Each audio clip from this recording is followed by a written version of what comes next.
आखिरकार भारतीय नौसेना को युद्ध के बीच में उतरना ही पड़ा। जी हां, जो फुटेज और वीडियो इस समय आप देख रहे हैं ये लाइव है स्ट्रेट ऑफ हॉर्मुज से। जी हां, कुछ ही मिनटों पहले भारत के दो बहुत विशालकाय गैस टैंकर जिनमें 1 लाख मीट्रिक टन गैस लदी हुई थी, ये हफ्तों से अटके हुए थे कतर में। इसके अलावा वहां पर खतरा था क्योंकि कतर के ऊपर लगातार ड्रोन हमले हो रहे हैं, उसके बंदरगाहों पर मिसाइलें गिर रही हैं, इसलिए खतरा यह था कि कहीं ये दोनों टैंकर भी चपेट में ना आ जाएं। इससे भारत को भयंकर नुकसान होना था। एक, गैस की सप्लाई रुक सकती थी, दूसरा हमारे टैंकर जिनकी खुद की कीमत कई सौ मिलियन डॉलर है वो डिस्ट्रॉय हो सकते थे और इनके अंदर जो गैस भरी हुई थी वो भी तबाह हो जाती। इसके अलावा इसकी वजह से भारत में गैस का संकट भी आ सकता था, लेकिन भारतीय नौसेना को यहां पर उतारना पड़ा आज।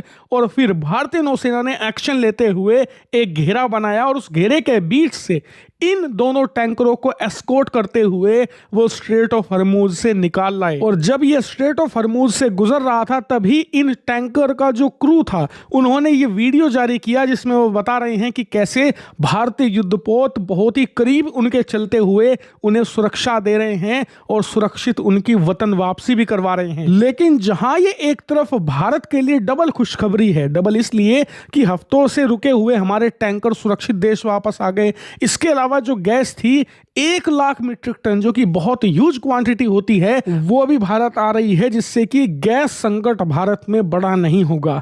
यानी कि दोहरी खुशखबरी है। लेकिन एक तरफ चिंता भी है। चिंता ये कि अगर ये युद्ध ऐसे ही चलता रहा तो क्या भविष्य में भारतीय नौसेना को इंगेज होना पड़ेगा? क्योंकि मान लीजिए कल को हमारा टैंकर गुजर रहा है और दोनों तरफ में से कोई एक भी गलती से एक मिसाइल या ड्रोन की तरफ चला देता है तो फिर भारतीय नौसेना को युद्धपोत एक्शन में लाने पड़ेंगे, क्योंकि फिर वो डिफेंस करेंगे और उस दौरान ड्रोन और मिसाइल को मारकर भी गिरा देंगे। और इस वजह से ना चाहते हुए भी भारत किसी एक पक्ष को नाराज करते हुए इस युद्ध में इन्वॉल्व हो जाएगा। यही कारण है कि जहां ये ब्रिलियंट स्ट्रेटजी है वहीं इसके रिस्क से भी इनकार नहीं किया जा सकता। लेकिन वो कहावत है ना कि जहां जितना रिस्क वहीं उतना मुनाफा।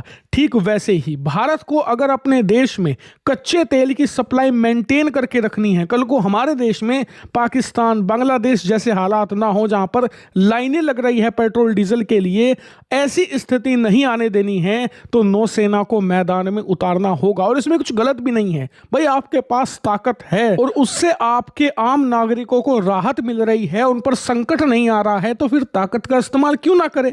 और यही भारत इस समय कर रहा है और आगे और भी करना पड़ेगा। क्योंकि आप ये बात जान लीजिए कि भारत में भले ही तेल का संकट ना आए, लेकिन अगर युद्ध लंबा खींचा तो गैस का संकट आ सकता है और उस संकट को अगर हमें रोकना है तो अपनी ताकतवर नौसेना की ताकत का इस्तेमाल ऐसे ही करना पड़ेगा। क्योंकि दुनिया की 30% गैस स्ट्रेट ऑफ हॉर्मुज से होकर गुजरती है और हमारी जरूरत की लगभग 2/3 गैस। इससे आप अंदाजा लगाइए कि स्ट्रेट ऑफ हॉर्मुज गैस संकट खड़ा कर सकता है भारत के लिए। और इस संकट से निजात पाने का एक ही तरीका है जो भारत ने आज किया, अपनी युद्धपोतों की ताकत से अपने टैंकर सुरक्षित निकाल लाए। जरूरत पड़ी तो आगे भी यही करेंगे।